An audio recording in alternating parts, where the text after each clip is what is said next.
பார்ப்போம். It it அப்போ it பார்ப்போம். எப்படி எப்படி இட் இறந்த காலத்தில் வருது. உண்டான் உண்டான். ஆனால் உண்டானுடைக்க இங்கே வந்து உன்னோட என்ன செய்யுது? எந்த இடத்துக்கு இட்டு என்ன வருது? அப்போ உன் ப்ளஸ் இட் ப்ளஸ் ஆ இன் உண்டான்.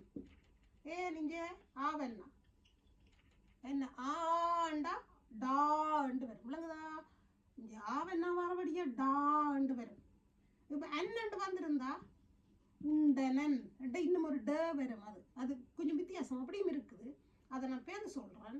அப்போ இதை விடவும் இப்போ அப்போ உண்டான். அப்போ இட்டுக்கு பார்க்கலாம். உண்டான், கண்டான், வெண்டான், அப்படி ஒரே வகை சொல்களை பாருங்க. சரியா?